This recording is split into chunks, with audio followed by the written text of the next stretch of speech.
Hello students, congratulations on making it to week 2 with all of your assignments in, I hope. This is Dr. Pike for LDR430, and tonight we're going to be covering 3 chapters in one lecture. The chapters are concerning judgment and managerial decision making by Bazerman and Moore, and it's going to be chapters 2, 3, and 4. Didn't mean to rhyme, but it did. So the first chapter that we're going to talk about is overconfidence, and hopefully I don't have too much of that tonight when we're going over this. So looking at what the authors call the mother of all biases, they consider overconfidence to be that mother of all bias, and they consider it universal and rampant in decision making. Some people say famous last words, or here, hold my adult beverage while I go do this. It's blamed for stock market crashes, the housing bubble, strikes, unnecessary lawsuits, and bankruptcies. So overconfidence is really a problem, and they delineate it with these 3 subcategories. The first one being over-precision, and to be too sure of your own judgments, and it's an unwillingness in testing one's assumptions for validity, being quick to dismiss criticisms that may differ from your own ideas or personal assumptions, overly drawing narrow confidence intervals, and being too certain that we know what the ultimate truth is. Overestimation is the second subcategory, and that's thinking that we're better, smarter, faster, or more capable, more attractive than the next guy. It's just fooling oneself. And it's an ambition override, an overestimation of one's abilities. You overpromise and you underdeliver.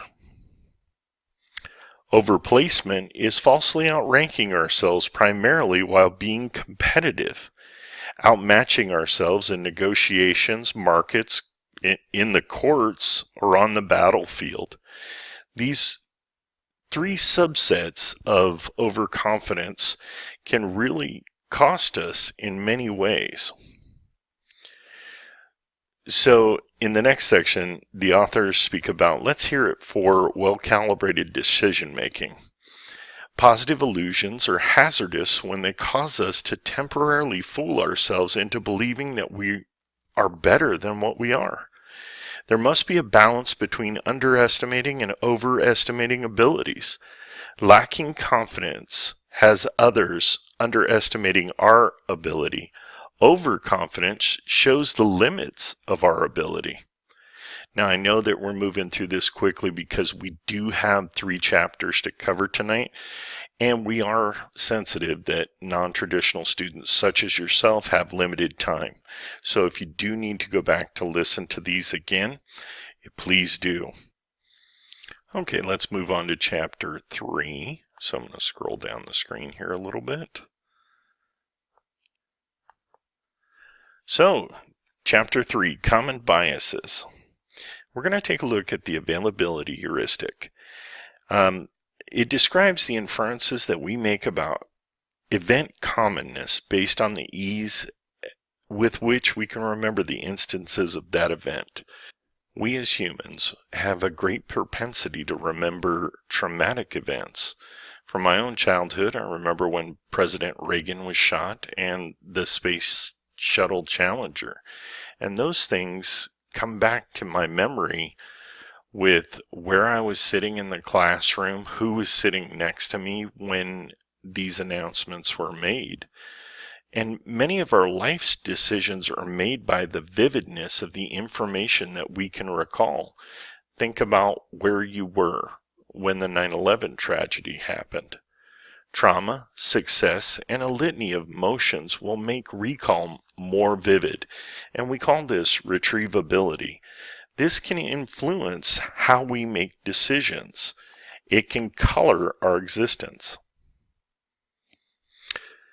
Talking about the representativeness heuristic, Assumption that base rate data is always correct. This is an over-reliance on statistics that have been presented. It is widely accepted data that may not be representative of the entire problem.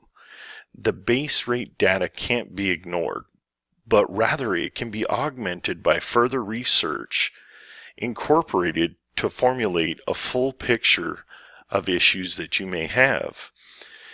Whereas the sample may not be representative of the population. What we try to do when we sample for statistical data is we try to make a microcosm of a larger population by varying diversity, varying belief systems and cultures, to be able to be representative of a vast population of persons. And the data that could be accepted could be skewed by missing one or more of these key demographics. So it just tells you not to have tunnel vision while looking at statistical data. Continued with the representativeness heuristic, inappropriate tendency to assume that random and non-random events will balance out. They call this the gambler's fallacy. The next hand of poker or game will be a winner. You know, if they're on a hot streak and eventually that hot streak's got to turn around, well, there's no guarantee in that. Chance is commonly viewed as a self-correcting process in which a deviation in one direction induces a deviation in the opposite direction to restore equilibrium. My luck will come back if I just bet my last $200. Well, that often isn't the case, and it can make us very short-sighted, especially in our decision-making practices. When we're talking about regression to mean, it's interpreting chance to provide an outcome. And we use this as a key component in statistical analysis for forecasting.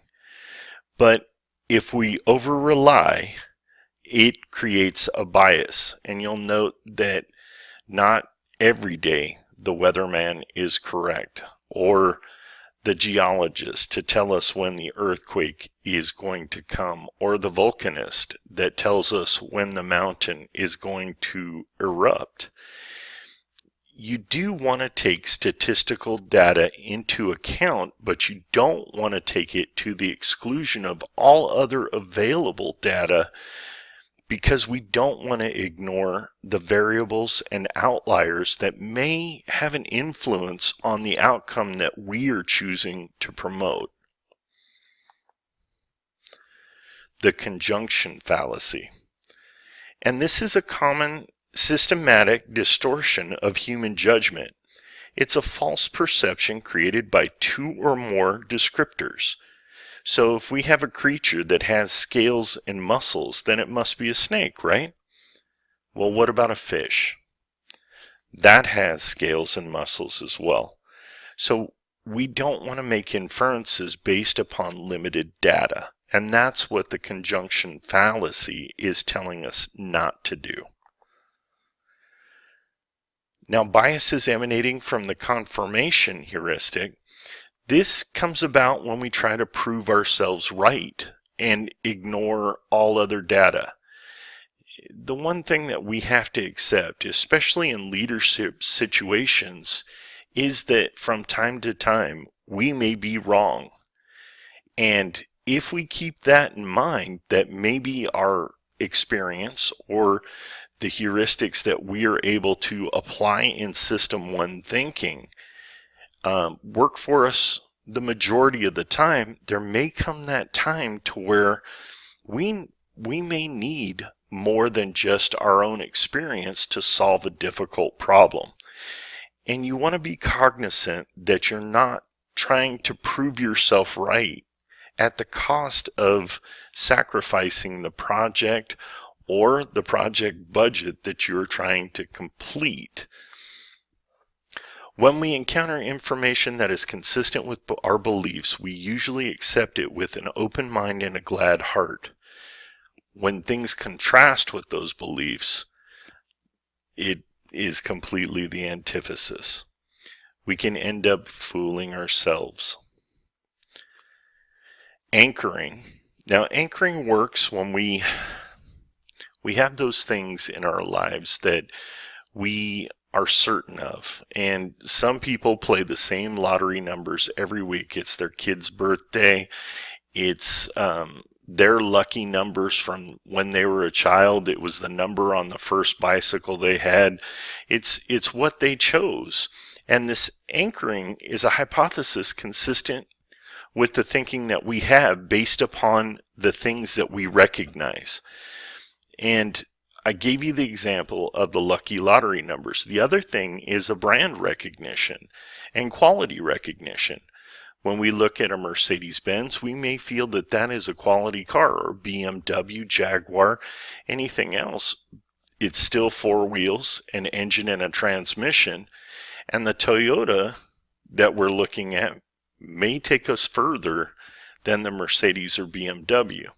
Same thing with the Timex Rolex conundrum, in that the Timex could be a 50th of the cost, but outlast the Rolex that we see as a quality thing. And these are short-sighted biases. And I know these are extreme relational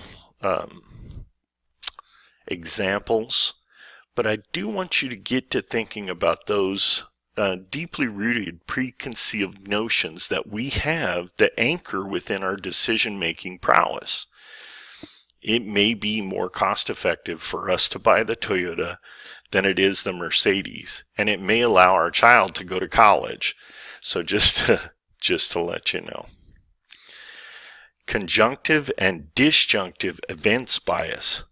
And this is being overly optimistic or overly pessimistic based upon past experiences or other limited information. We all have these friends in our lives that have had significant ups and downs with their interpersonal relationships, and these ups and downs may have colored their view going into new relationships that may limit their ability to be able to interact and love other people.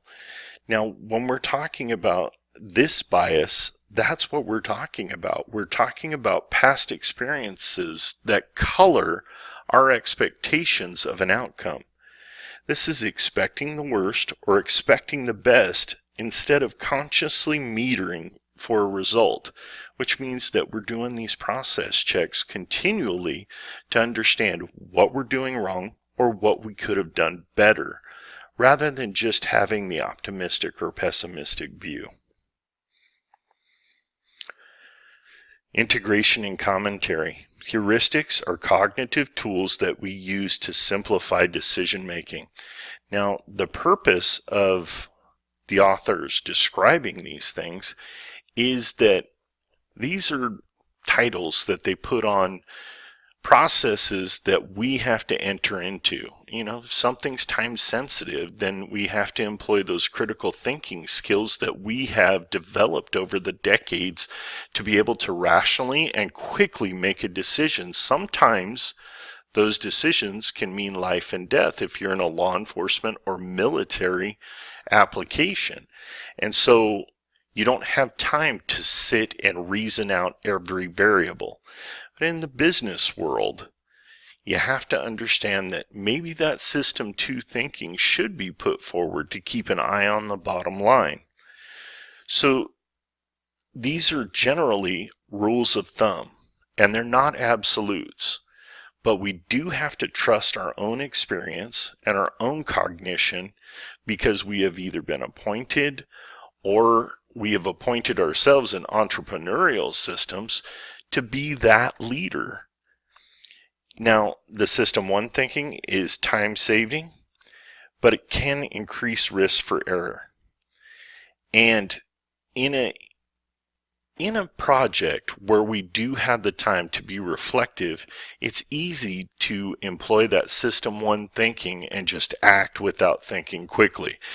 So it is easy in those situations to be lazy. We just want to bring forward that both of these heuristics and cautionary thinking are both present for people that can utilize them. Now, that is the end of Chapter 3, and we're on to Chapter 4. Chapter 4 is Bounded Awareness. Now, when we're talking about bounded awareness, we're all in a constant process of learning. There's a continual information bombardment, especially now. Information is coming very quickly through multiple mediums, whether it be your television, your radio, your computer. These things didn't exist 20 years ago. Television did. But as far as the immediacy of information and access to it, we didn't quite have the bombardment that we do today. So what do we do with all that information?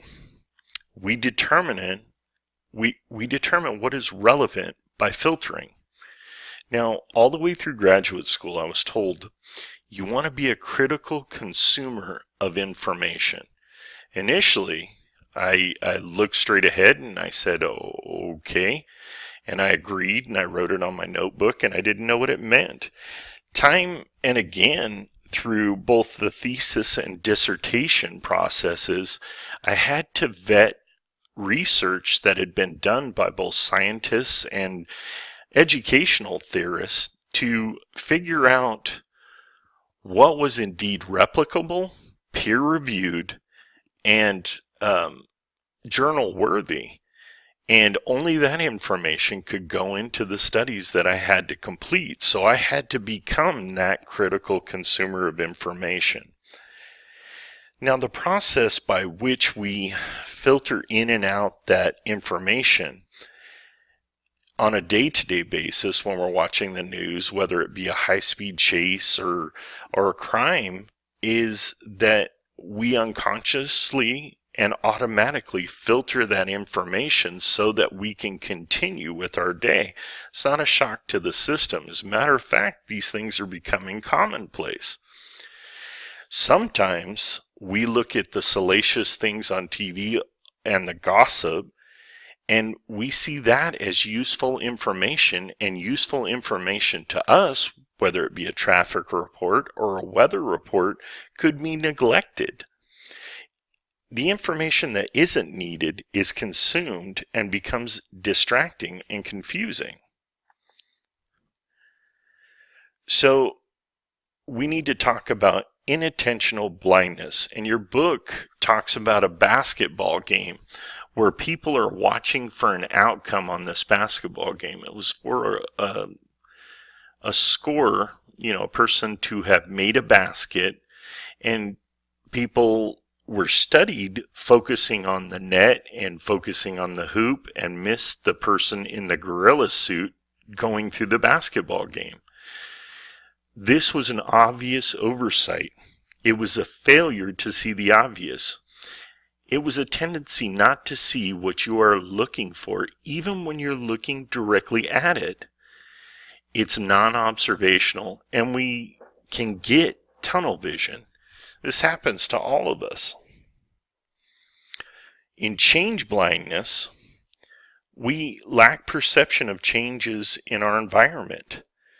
Noticing a change is a difficult task even when you're looking at it.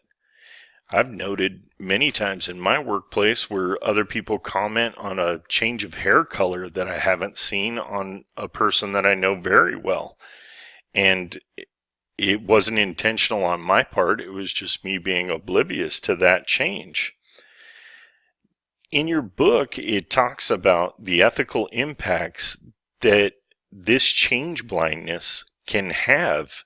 I would encourage you to read the section on change blindness in your book and apply what it tries to teach you about becoming more observational about the changes that are going on around you. Focalism and focusing illusion. Focalism describes the common tendency to focus too much on a particular event and too much on other events. And this is used to forecast errors. It can often be inaccurate. The focusing illusion is a tendency to make judgments based on a small subset of available information. And this is exclusionary of other relevant information, as we spoke about in the last chapter, that could be included to make an informed decision. And this small subset of available information can oftentimes be inaccurate for us to be able to forecast future events. Now, bounded awareness in groups. Making decisions with limited information could be held as a private information by individual group members while they mentally consider the relevance of the information to be passed on. Now, information is a precious commodity. Some people can hoard it for political advantage, monetary advantage, promotional opportunities. Other people may retain that information to be able to bolster their position within a group, or they may feel that they don't have a voice in a group. The group dynamic can be very incredibly difficult to traverse. A key section of your text that I would like to see each of you spend some time in Chapter 4 is the bounded awareness in strategic settings. These examples that I have listed here, the multi-party ultimatum games, the Monty Hall games, acquiring a company, what people actually do, and auctions, is a very important area of the text to understand how these group dynamics work and how these decision-making processes work in very complicated scenarios. It's a well-written part of your text, and I wholeheartedly encourage you in going over these. Now, in these, the overarching themes in all of the 5 scenarios were the parts of negotiation. And it's the rules of the game and the decisions of others and how they conflict with one another. It's a very interesting overview in how these parts of negotiation work.